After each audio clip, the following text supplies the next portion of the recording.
in all areas of change management. She has over 16 years consulting experience in strategic change management, training and business transformation, spanning over 56 projects across Kenya, Tanzania, South Africa, Zambia, Zimbabwe, and now our beloved country, Ghana. She was the head of department for People and Change Consulting Services for PricewaterhouseCoopers in Tanzania and covered the whole of East Africa. Prior to that, ladies and gentlemen, she was based in Cape Town, serving clients in construction, retail, oil and gas, energy, and public sector through Consequent Consulting and Aligning Strategy Consulting. Now, as a freelance management consultant and facilitator based in Ghana, she served clients across the world as a change program manager.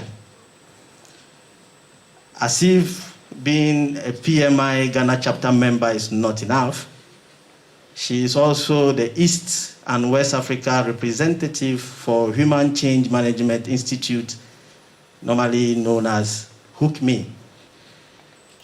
She will take us through the next section, which is managing change, is to humanize it. As a breakout session yesterday, we all realized that it's not everything that is, or it's not everything that could be digitized. So this decade took us through digitizing the undigitizable. So with a round of applause, ladies and gentlemen, let us all welcome our facilitator for this one, Cleopatra Mseka-Abbey. So good afternoon, everybody. They say the speaker who speaks right before lunch is always in trouble because you can either increase appetite or decrease. So I hope I will not stand in the way of your fufu.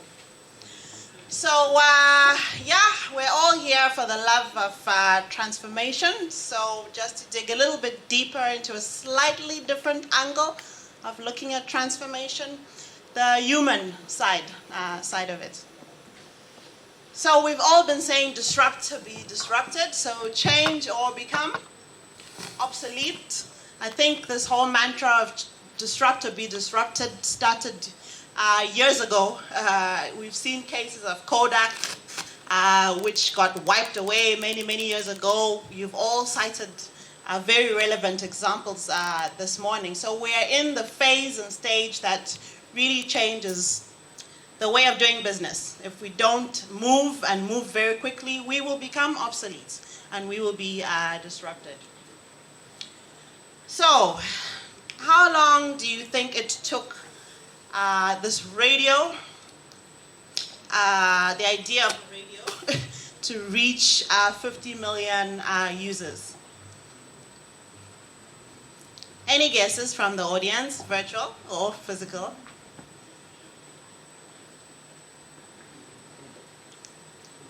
Okay, 38 years. It took 38 years for 50 million users to adopt this concept of a radio, right?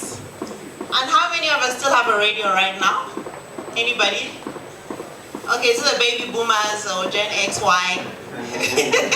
I think most of us have just pushed aside our radios in exchange for a smartphone or a laptop or what do they call it, iPod, or something a little bit more exciting. How about Facebook? Compared to the radio, 38 years, 50 million users, how many years do you think Facebook took to reach the same amount of users? 1 year. Sorry? 5 years. 2 to 3, exactly. 2 years. So 38 years compared to 2 years. What about your projects with 3,000 staff, 5,000 staff, 1,000 staff across your 20-something or 40-something branch network. How long does it take you to get the adoption on your projects? Anybody? Is it 38 years? Have you implemented the project already? It's already closed, it's in production, and you still don't have the adoption? Right? We've seen some projects that started being implemented 8-10 years ago, and they still have not realized the benefits that they anticipated. Especially in the digital space, the users are still not using the system. 8 years later, what went wrong? And most importantly, what can we do differently in order to accelerate adoption on our transformation initiatives? With any innovation, any digitization, there's always going to be people that adopt faster than others. You will have your innovators. Those are probably the people that are putting in place the innovation. That's a small percentage of people. You have those that are very, very, agile, ready for change. Those would be your early adopters, about 13% or so. And then eventually those early adopters might influence others to move along the change. Then you have the early majority. And later on, you'll get others, okay, after some months, some weeks, okay, I see you're involved, so let me try and get involved as well. But unfortunately, you will always have what we call laggards. There will always be people that just adopt later than others, either because they don't want to, they don't see the benefit of it, or they just don't see what is in this thing for me. Oh, I've been here at MTN how many years? Yeah? 21. So I've been at MTN 21 years, so why should I do this differently now? You always get people that are the laggards. Look at COVID situation and how quickly we all had to switch to Zoom, right? Where did you fall within this curve? Were you one of the first people to automatically switch to Zoom in your business? Or are you still getting there? Are you still insisting on face-to-face meetings? Or are you like the example you shared that you just approved a $2 million deal from this beach resort? So where are we on this? So this is typical of every change and transformation, especially in the digital space. The idea is to have as many people as possible as early adopters or the early majority, and to have less laggards, because the quicker we can get people to adopt to the digitization that we put in place, whether those people are our staff or our many, many customers, the quicker we're likely to realize the business benefits. So, changing is never easy, right? If you look at this picture, this is a construction of a new subway. This is in Rio de Janeiro. 6 new stations, 10 miles, 4 miles, and tunnels of solid rock. Okay?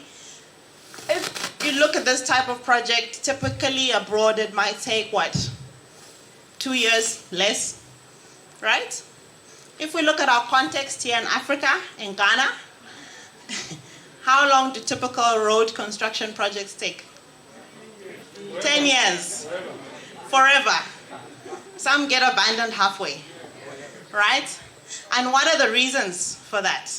Is it because the funds are not there? Nope. Is it because we don't have the equipment to do it? No. What is it likely to be? Lack of political will. What else? Poor stakeholder management. Absolutely. It's the human factors. It's got nothing to do with money. The funds were approved long time ago and they're there. That's why the project even started to begin with. But it has not progressed because of human factors. People's expectations. Benefits that are not being realized. Lack of consultation and participatory processes. So these are the human factors that we're talking about that need to be weaved into our project management practices so that we accelerate adoption and realize the benefits that need to be put in place. So challenging projects have been in existence for a long time, since ancient times. Building of pyramids, how many years did that take? more than 20 years. And there are more than 100 pyramids. So you can imagine the type of technical, financial work that went into doing this. And probably they didn't have the fancy equipment we have now, the bulldozers, you name it. And imagine the types of consultations they had to do this. How many stakeholders did they have to manage? How many antagonists? Right? The antagonists are the people that don't want this to take place for whatever factors. How many people did they have to try and stop from looting all these materials that were supposed to be kept in these pyramids? All our financial, not financial, material, our clothes, our gold, all that. So all these human factors, regardless of your project, whether it's a ERP, core banking, whether it's a construction of a road, they all have human factors that we have to take into account in order to accelerate adoption. So, is your change an imposed change or is it a participatory change? Right? How many of your changes are participatory? I think in some sectors, typically, we just get instructions coming from the government to say you have to implement this because it's part of our directive, etc. But we see the same in private sector. Some leadership teams just impose changes on their staff. You impose changes on customers. How can we make these transformations participatory? Where we get inputs, where we consult, we co-create, so that we get excitement, we delight our customers, and we're able to develop systems and processes that actually speak to the needs, to the pain points that we're trying to address. So if you look at this picture here, this is an obvious case of lack of a participatory process, lack of stakeholder consultation, because you see this one guy absolutely refused. I am not moving my little house. Even if you want to build your fancy buildings, go ahead and do it around me, right? And we see a lot of cases like this, isn't it? There's always those one or two outliers that are not ready to be part of whatever change you're trying to impose on them. But if we use a different approach, which is participatory, then it is likely that he would have probably agreed to say, okay, if you have a benefit for me, are you going to give me some piece of this land or some piece of this building, or what's in it for me, and how long is it going to take, and how is it going to affect my family and my livelihood? If all those conversations had taken place, it is likely that we would not have this kind of scenario. So how many people right now in your projects and transformation are like this guy, not able to move along with the project with you and are unwilling to cooperate, unwilling to support your transformation initiative? And what are you doing about it? What are you doing about it? So, we all know this definition. A project is a temporary endeavor undertaken to create a unique product, service, blah, blah, blah. But the whole point of this is that a project has a beginning and an end, right? So, when does a project end? The project end dates, we always have an end date of a project. This project is going to go live on 1st December, worst case 10th December, or week 30, 32, etc. But what about the changes? The project has ended, but when did the changes end? Is it at the same time? No, right? So, change is a journey, okay? Because the project has a definitive date of 1st of December, but the change does not end until we have actually realized the benefits that we anticipated, until we have actually fulfilled the purpose that we wanted to fulfill. Some of you may have seen this curve before. It basically shows how performance is impacted over time during a transformation process. Typically, before we start the change, the performance is probably just leveled or quite low. And that is what might have triggered the need for this change, the need for this new system, the need for this new process, or whatever type of strategic change we're putting in place. As we go, start the project and go through the project, whether it's 6 months, 1 year, etc., we will definitely have a dip in performance, a dip in productivity. This is what we call the valley of despair. That is absolutely normal. But through our project practices and through our change management, we have to find ways to ensure that we move people very, very quickly out of that valley of despair, so that when the project closes, we're able to actually accelerate business performance again. Unfortunately, what happens on some projects, people get stuck in that valley of despair. They are not able to accelerate and drive business performance, either because maybe we didn't put the right people on the project in the first place, or maybe we didn't empower them to give them the necessary skills, or maybe we didn't identify all the other operational elements that needed to be put in place to make sure that performance is achieved after. Okay. So the change will only end once it has actually been assimilated into the business, and meaning that we have actually achieved what we intended to achieve. And this does not mean the system is in place, it is working. What were we hoping to achieve with this new ERP or this new smart meter or whatever type of technology it was? So, traditional project management looks at scope, costs, and time, right? But the way we are working now, the type of world we're living in now, we have to take into account one critical ingredient. Some might say it's a secret, but it's not. It's human. We have to take into account the human factor. Okay. The stakeholder, right, as you said. So this statistic is not foreign. We've all seen this statistic before, that 75% of projects fail to realize the intended outcome. It's a very, very old statistic, but it's still very relevant today. Why is that the case? Because the issues are the same. People, right? The resistance, cultural issues, lack of sponsorship, right? All these are the human factors that we need to approach a little bit differently so that we're able to shift this statistic. If you look at your own portfolio as a project manager, how many of your projects in the last year or 2 or 5 years actually achieved what they intended to achieve? And I don't mean you went live and closed the project. Have you gone back to check that the business benefits were realized? Were they really able to reduce cost by X percentage? Were they really able to accelerate revenue? Did they really acquire more customers? Right? So those are the types of outcomes that we are talking about. And yes, many projects do fail. Many IT projects. Interesting statistic from McKinsey, old but still very relevant 10 years later, where they say half of IT projects with budgets, 15M, dollars run 45% over budget, 7% behind schedule, and deliver actually 56% less functionality than was expected. If we reflect on our own projects right now today, how many are on time?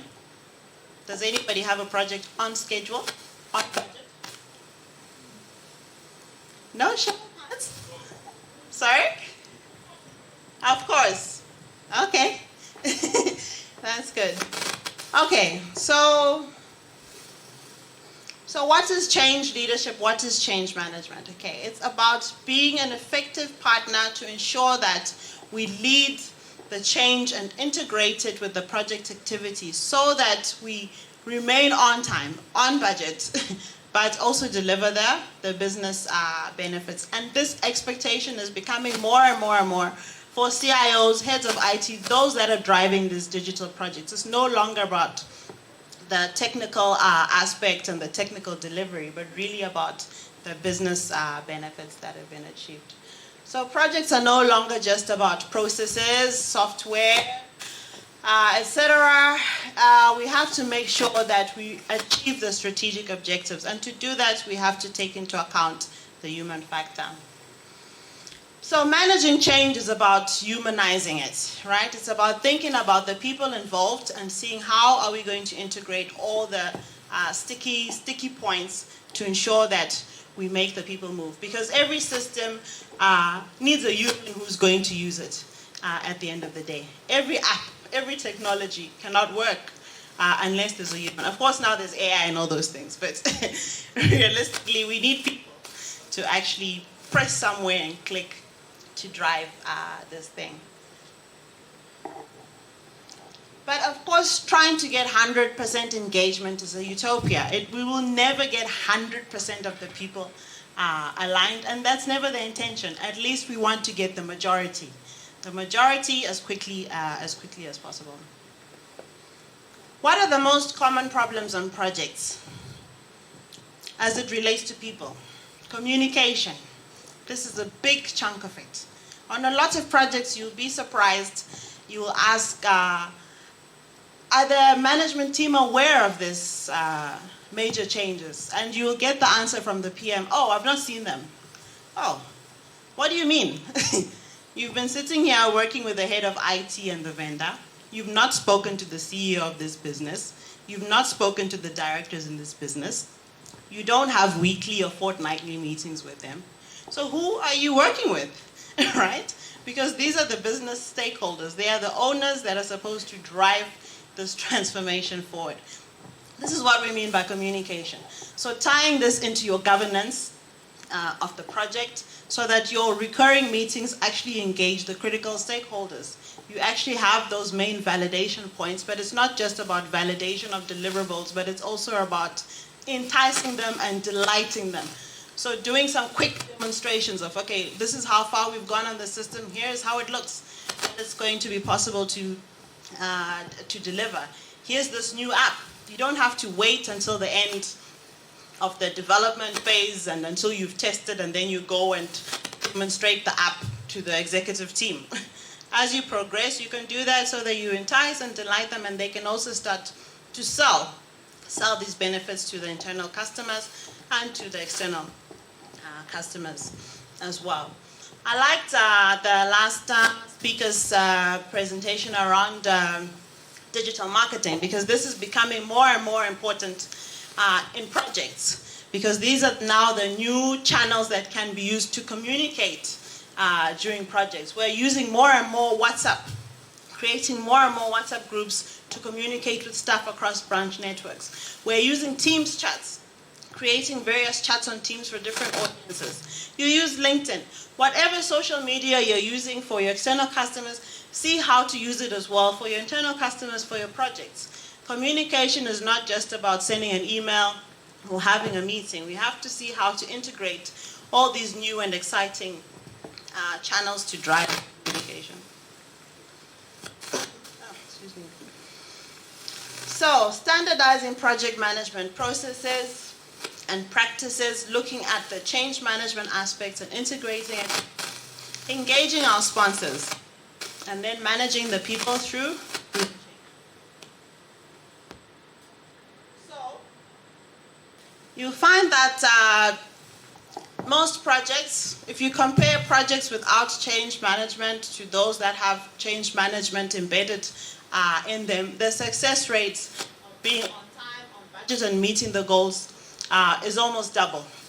It's almost double because it then helps to support to drive the adoption of the changes. So this concept is not something new. It started way back in 1947. Some of you were small babies at that time. Some of you were not. Were just a thought, an idea in somebody's head. So you might have seen this model, Kurt Lowen's model, the unfreeze, change, and refreeze. So change has started many, many years ago, where we say we stop non-value adding practices, we identify what they are, right? And then we go through the transformation process, we identify projects that can really turn around these practices that we have. And once the project is in place, how do we refreeze? The refreeze is now about converting the project into production, converting it into business as usual, and making it sustainable. So these are not new concepts. It's more than how many years? 80 or so. So, whether your project is low complex or high complex, there is always a human factor. there are always people that have to be involved. Even if there are 100 people, there's still stakeholder consultation that needs to be done. There's stakeholder engagement. There's communication to be looked at. There's looking at the performance drivers to drive that. So regardless of the size of the project, we must think about change management and how we are going to integrate it into our project. The same ways we think about risk, the scope, cost, think about the people element. So third generation change management is where we are focusing on now, which says that managing change management is not something you necessarily have to call a change manager for all the time. It's not something HR does. It's really something that is driven by every leader in the business. It's driven by the PMO, by the project manager, the CIO, head of HR, the CEO himself. Because you take into account all the people factors. So it's about planning, applying, measuring, and monitoring the human factor in your projects so that you increase the chances of achieving or exceeding the expected results. So this is what we call 3G change management, which is third generation. So when in the project's baseline, you start to think about the people aspects, do you wait just before go live and say, oh yeah, we need to communicate something. Oh yeah, we've developed this app for customers. We need to tell them because we're launching it next week. Right? When should you start? The answer is as soon as you start the project, you need to start the change management activities. If you look at your typical project life cycle, they have the initiation and planning, acquisition, execution, implementation, and the closing of the project, and then there's the production after the project because the project has ended but the change has not. So all the human factors have to be integrated in each and every stage. At each stage, there are specific things to address as it relates to people. So I'll just touch on a few of those, not all today.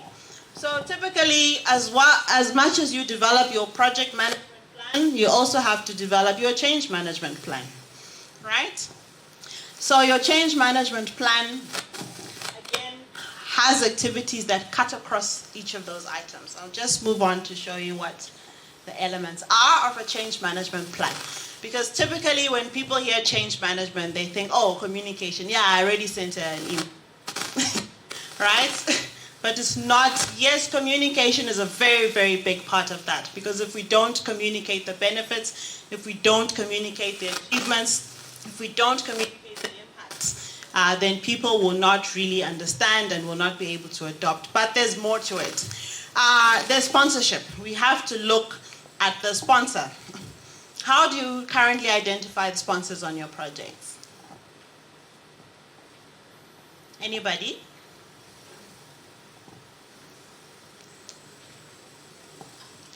On a lot of projects, it's yes, sorry. Yes. Yeah, I think.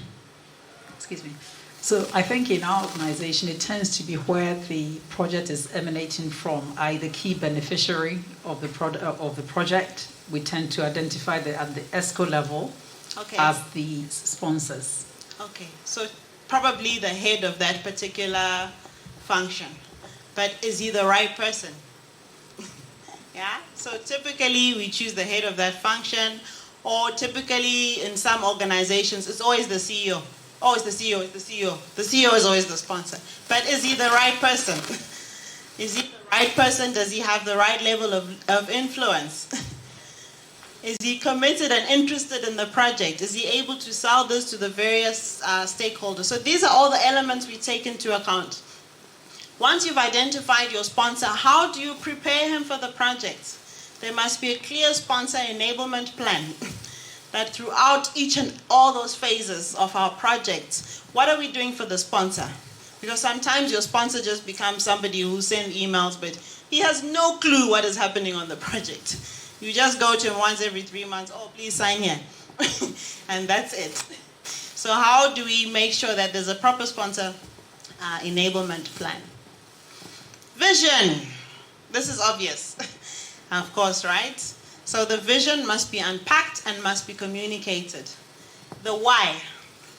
The what is always clear, we're implementing a new system, but why are we doing this? What is the vision? What is it that we're trying to achieve? So that should always be unpacked right up front and continuously communicated throughout the project. Antagonism factors. What does this mean? These are the likely resistance points. How do you know what they are? Right? How do you identify what they're likely to be? On system projects, it's pretty easy. I could tell you, if you tell me you're going to implement a document management system, I'll tell you straight away, people will not like it. People do not like transparency, right? Because they've been working on their desk with their papers. Now you want them to showcase all their work somewhere where everybody can see. That's an automatic antagonistic point. So those are the kind of things we try and identify to say, what are the likely resistance points going to be, and how are we going to communicate early enough and with which stakeholder groups so that we make sure that they do not resist the project to a point where they can sabotage it, right? I've been on quite a few projects where the employees completely refuse to use the system, even before it is implemented. While you're in the design stage, the employees gather all the influencers and they make enough noise continuously month over month until the business decides, no, we have to stop this project. So how do you let employees stop your $2 million project you just signed off, right? Because we did not identify what these antagonism factors are likely to be, and we did not try to address them beforehand. What's interesting? Okay, let me continue. But typically, those are all the elements. So the culture, of course, you have to look at the culture of the organization. If you know your culture, people do things, you know, a little bit slow, or they don't take initiative, then how are we going to factor that into this project that needs to happen in 6 months' time? Are we going to bring external consultants so that we try and have the support, or what are we going to do to help the teams to take the initiative to move it faster? So all those cultural elements need to be taken into account. The goals and the metrics are pretty critical, right? What are we trying to achieve with this, and how are we going to measure it? How are we going to measure that we've actually achieved the business outcomes that we want to? Okay. So what sort of things do you need to consider for your change budget? Obviously, hello? Okay, we're back. All right, so if you are having external support, there'll be those consulting costs to consider. Change management as well is also about creating excitement about the project. So if you're launching your project tomorrow, are you just going to set up an office and start the project, or are you going to have a big kickoff event like this, right? Bring the team somewhere, have a big event to create the excitement around the project. So those kind of factors you might want to take.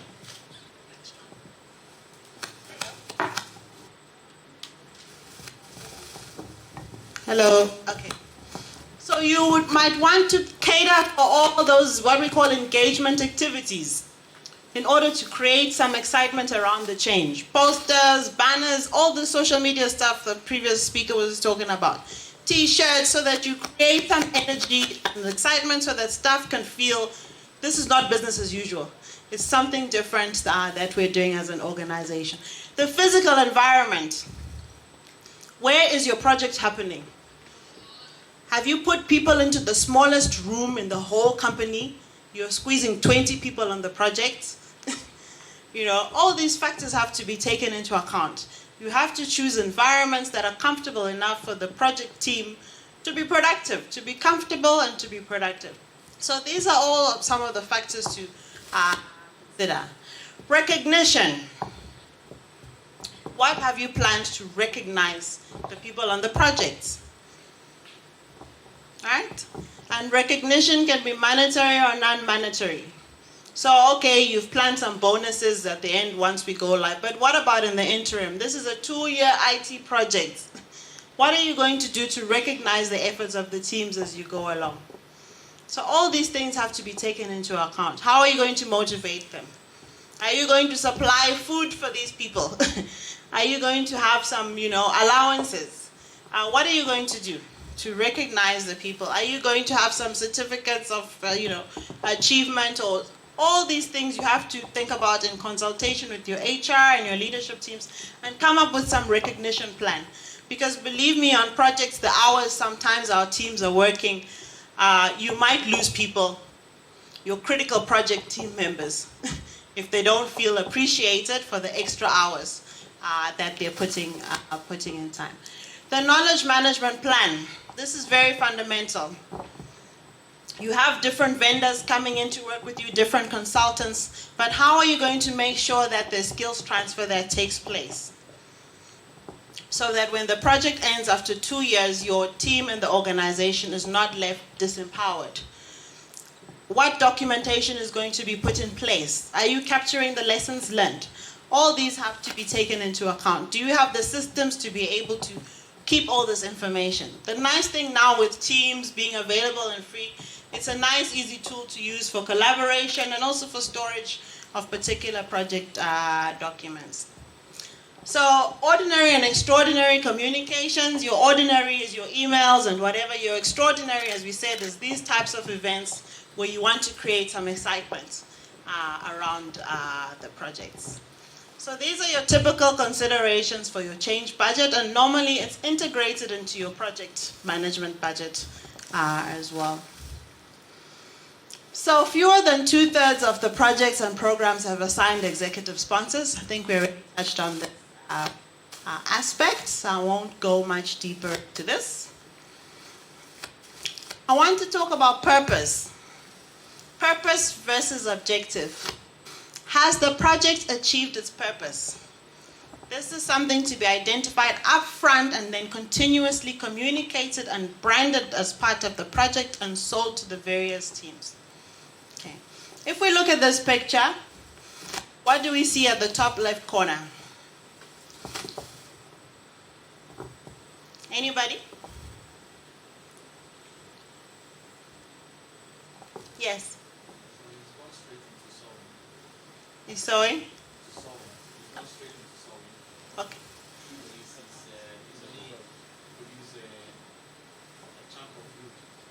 He's produced a chunk of wood. Okay. So what is the objective and what is the purpose?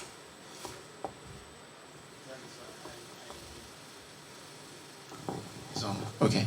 So I think the objective is to have a well laid down plan of what you want to achieve and how you're going to get there. Okay, but for this picture, if you stopped this guy and asked him, what are you doing?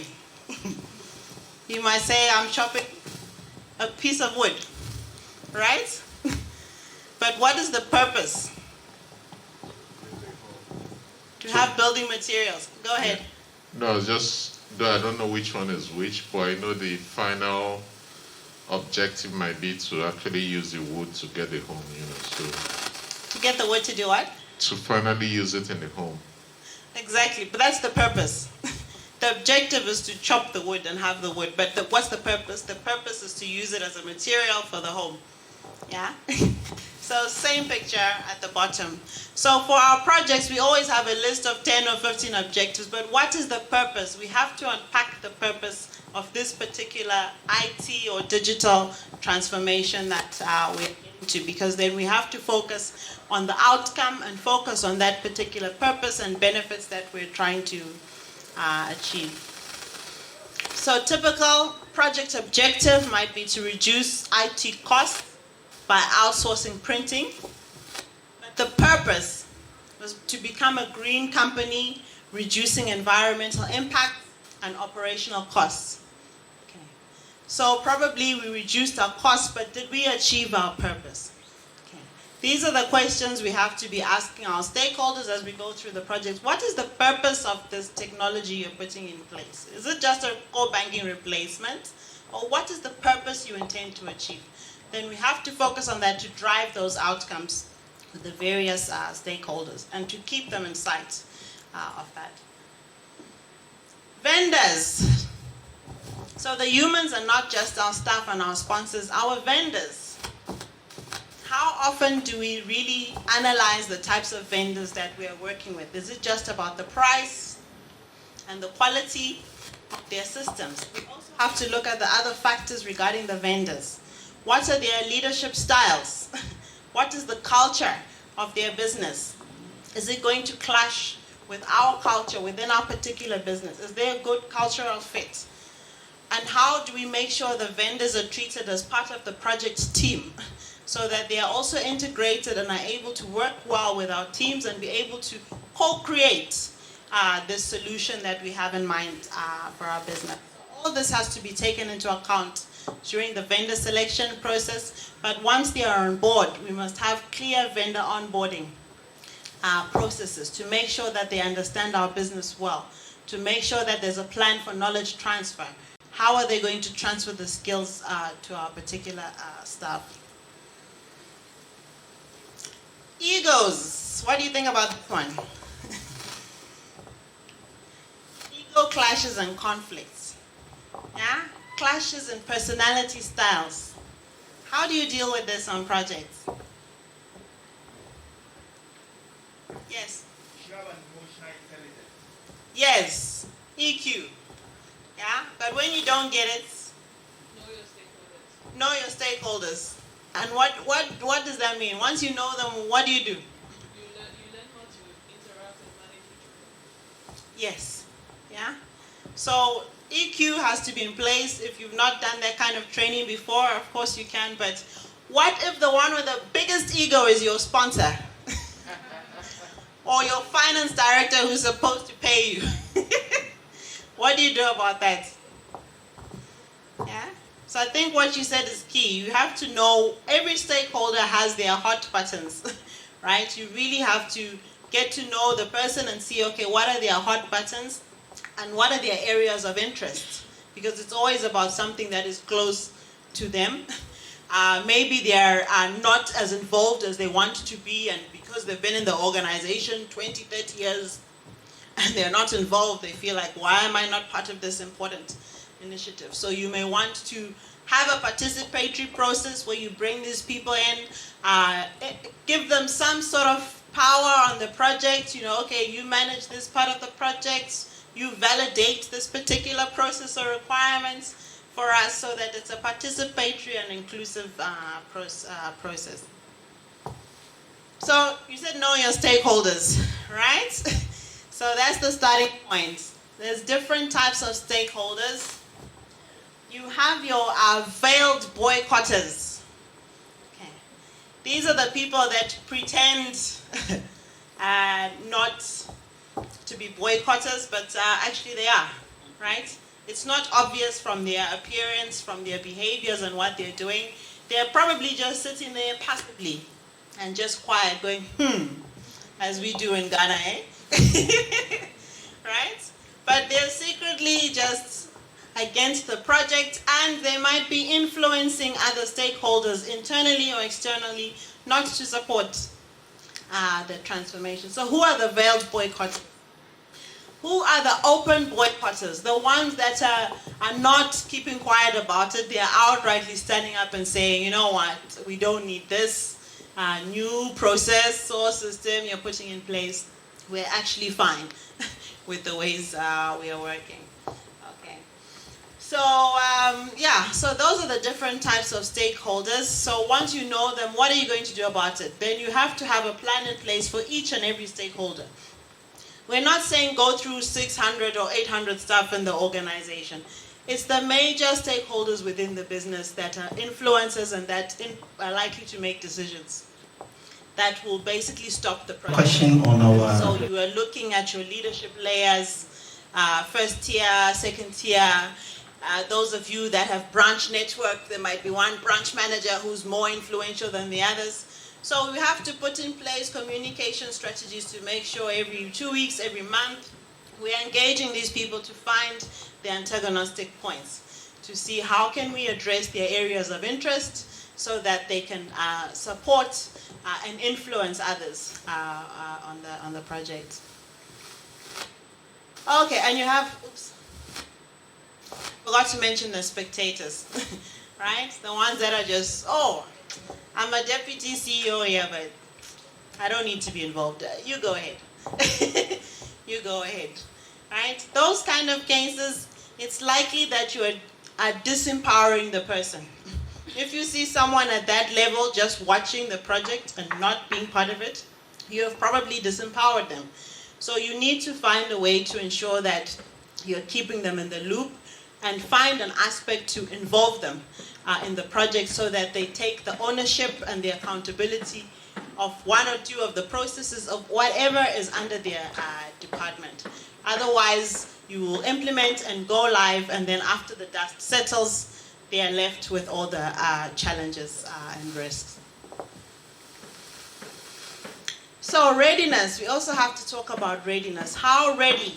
Someone mentioned something earlier, oh, I don't think this business was thinking about the customers, whether they're ready for us, for this app that we launched. So how do you assess the readiness and how do you prepare your stakeholders for the changes that you're going to take into account? There are different factors to take into account. So typically you'd assess the maturity of the organization to deal with loss. Okay. It is likely that if your organization has not been through a certain type of transformation before, it's going to be much harder for the staff to implement. If it is something completely new, never been done in the last 15 years, it means they're going to need more time, more sessions, more communication, more participatory engagement to be able to buy into this idea and give their input and get on board. If it's some change that is recurring every 1 or 2 years, the readiness is likely to be very high and therefore the adoption will be high. But if it's something unknown, then you have to factor that into account, that okay, there's likely to be these particular issues. Okay. You also have to look at the risks, your risk map on the project. So what are the major risks in terms of your general project planning, but what are the people risks as well that might affect the readiness? Maybe we've just been concentrating this project on head office, but we have 30 branches we have not engaged at all and we are 1 month to go live. That's a major people risk. Because if you're going live and they don't know anything about the project, they don't know the processes, they're just going to be trained 2 days before, it's not going to be adoptive. So we have to take that into account. We also have to look at the stage of engagement. So if you're almost at the tail end of your project and most of the critical stakeholders are boycotters, then you have a problem. Your project is not going to move, right? So we have to know your stakeholders very early in the initiation and planning stage so that we can see who is likely going to be a problem or to have some challenges, so that we incorporate all the tactics throughout the whole project to engage them, so that by the time we're getting to implementation, everybody's pretty much on board, aligned, and owning the particular aspects related to them. There's also the stakeholders' level of confidence regarding the project. How confident are staff about the project? How confident are they about yourselves as leaders driving this thing? And how often in Africa do we actually challenge leaders? If you have a sponsor and he's not doing what he's supposed to do, how often do we replace sponsors? It's rare, isn't it? We just move along with the same sponsor, even if he's not doing what he's supposed to do. We move along with the same PM, even if he's not delivering, right? These are the tough but necessary conversations that need to happen, where you have to replace the leaders that are not contributing towards the project. We have to empower them. First of all, identify what is the reason and then empower them.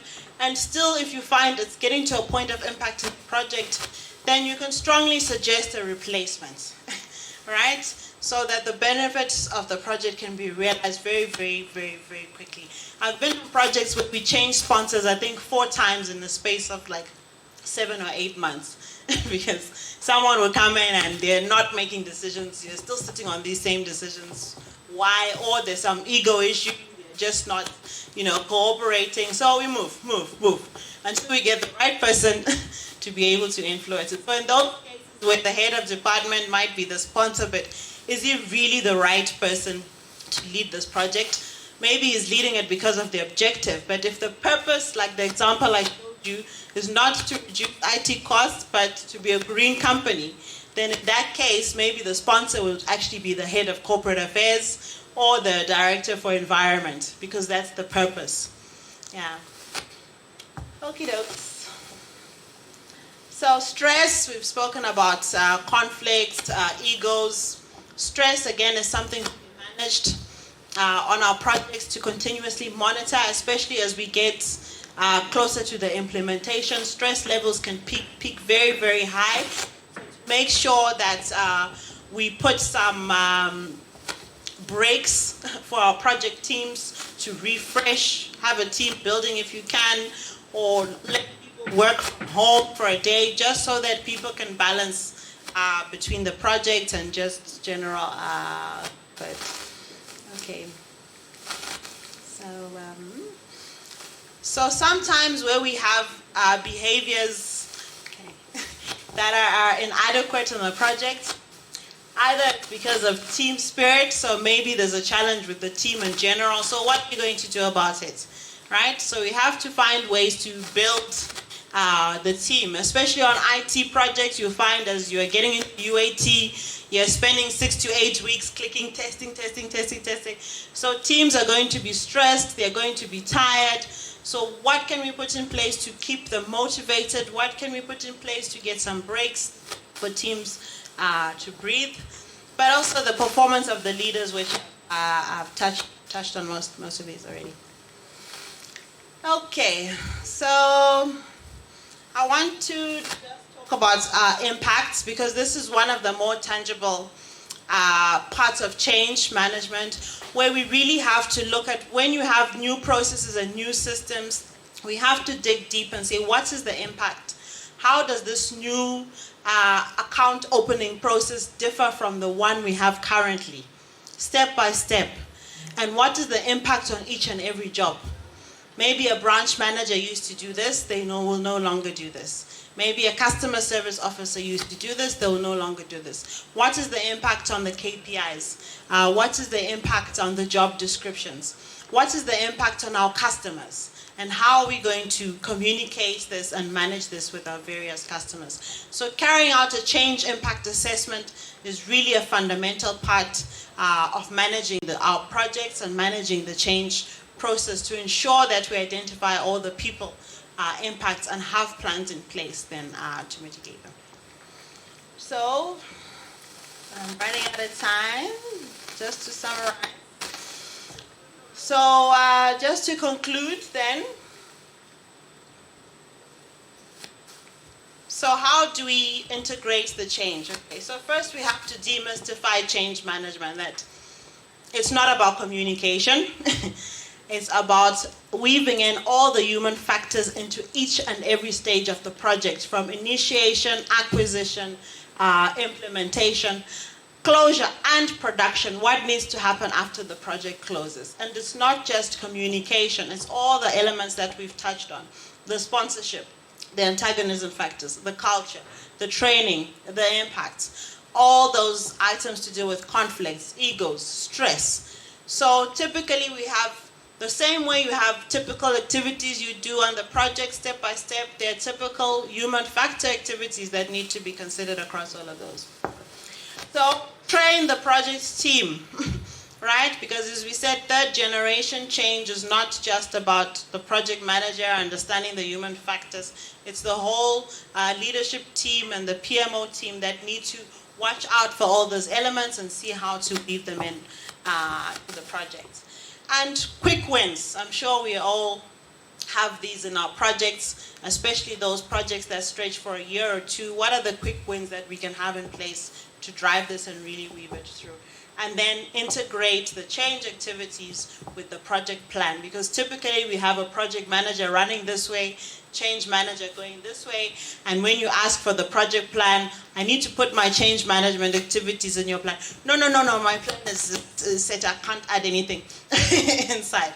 So it needs to be one project plan that covers the technical aspects as well as the people aspects, so that we're able to accelerate adoption.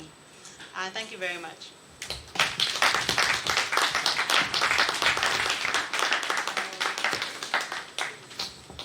Thank you very much, Cleopatra. As you are giving the delivery, I realized most of us were nodding our heads in agreement. So maybe some few questions, 1 or 3 questions for Cleopatra. My name is Kojo. You mentioned that on one of your projects, you had to change sponsors 4 times. The question I have is really regarding decision making. When you have a project sponsor who is not sort of forthcoming with decisions, how do you force a decision? Maybe you don't have the power to change him, right? But how do you force a decision without really influencing the outcome of the decision? I don't know if you had an experience like that, and what you can share. Thank you. Yeah, I think what I found on most projects, some business leaders were not making decisions because maybe they're not aware of the decisions they have to make. Or sometimes project managers will just come and say, you need to make this decision now. But there's no context that has been provided. Remember, a lot of the time, our projects in Africa, those business leaders, we don't involve them much, and that's a challenge. So most of the time, the information they get on the project is this much because we're too busy working with the SPOCs and the key users. So their exposure to the project is this limited, and then we're asking them to make a decision this wide. So you have to provide the context. So I would typically spend an hour or whatever time is needed to explain the different elements so that they're able to get to a point and say, okay, these are your options, right? Because if you just have one item as well, then you might be influencing it in a specific way. But if you have options and are always thinking options and present options, then they're able to make a call as a business leader.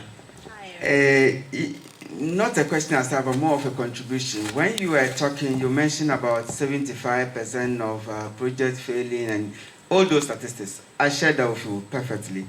Having implemented a number of projects in Ghana, some of them multi-country projects, I made one observation that, look, most of the big projects, even funded by World Bank, USAID, EC, whatever, you'll notice that the end of project evaluation report will never talk about the project failing. Hardly do I see any end of project report saying that this project funded by this particular one failed. The only time you hear project failing is when it's implemented by party A and another party A is making a comment on that particular project. So it makes it difficult for us to reflect on our own statistics and do things right.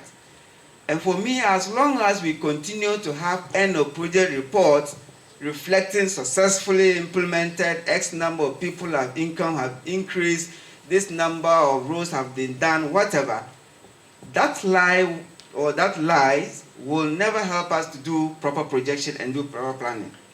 For all those who are doing end of project report here and you are doing that as consultants, please be very real with your reports. If it is wrong, it is wrong. Majority of us just write nice reports so that they don't know engage us again. That's the reality. Yes. But truly, most of the projects are normally not implemented well based on these statistics. My second issue is about the role of culture within the context of change management. Increasingly, we are beginning to have multi-teams, multicultural teams. And you find Ghanaians, Europeans, Israelis, whatever, everybody having different understanding. Even common greetings, good morning in the morning, before work, can be misinterpreted. And I had that bitter situation with my boss, who was a Dutch, and then we happened to go to Upper East region. If you know, I'm from Upper West. If you know how Upper East, Upper West people behave. We met this whole group and the people started giving me some few insults, which I don't find as anything different. Unfortunately, at the time I was replying my insult, my boss walked in. And that started a problem between us, even into the organization. Because to him, there was no way I could go and meet a crowd like this and I start insulting them. but there was a context. And for me, that's what we need to incorporate into our project going forward. We need to recognize this kind of cultural dynamics and how people behave. Sometimes even the insult pushes the project forward, depending on what kind of cultural background you have. Thank you very much.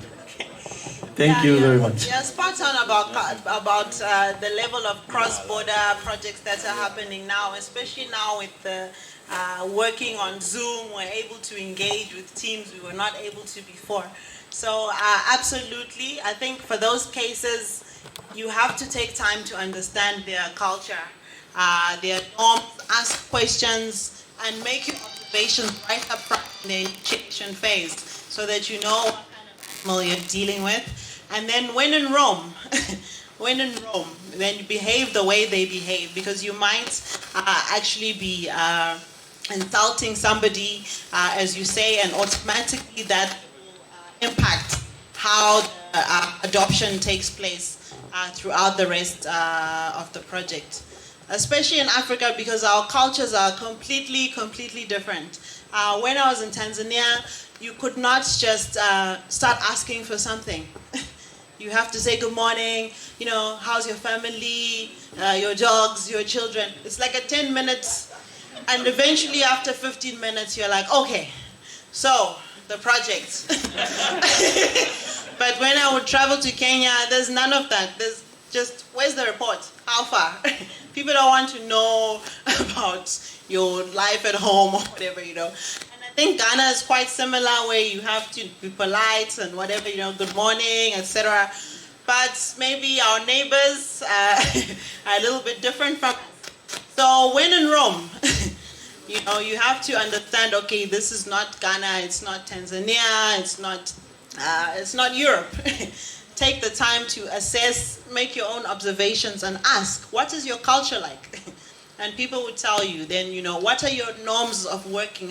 What sort of things do you take into account? Maybe some project that, we don't work between 3 and 5 o'clock. Those are all the practices you have to know and respect and weave into your project planning as well, so that you have synergy and are able to co-create the solutions. Thank you, Cleopatra. We have another question on our virtual platform, and it's from Anthony. Anthony wants to ask, at what stage in the change management process do you assess or start to assess the impact of the change? Okay. You do it right up front in the initiation stage, because you need to get a high level impact. But you also do it when you get to the end of midway towards the end of the design stage. You will have more tangible outputs in terms of to-be processes that have been developed. Then you can dig deeper. But you really need to start in the initiation stage to start to understand who are the stakeholders in this project, how many end users, and what are the likely changes. Looking at the business case, the scope of this project, what is likely to change and what is the impact likely to be? Is it just a small change that's not going to rock the world? Or is it now a paperless project where we've got no automation at all, so that is going to rock the world? But you don't know how much rocking is going to take place until you get to the design stage, where you have the future processes having been documented, or the future structures. Then you do a desktop exercise to compare process by process, step by step, policy by policy, structure by structure, role by role, skill by skill, and even culture. The culture might be an impact that will have to change. So you start in initiation, but you dig deeper and then conclude at the end of the design stage. And you might even then do another assessment post closure in the production stage to actually see maybe some impacts are slightly more than you anticipated, and make the adjustments at that juncture.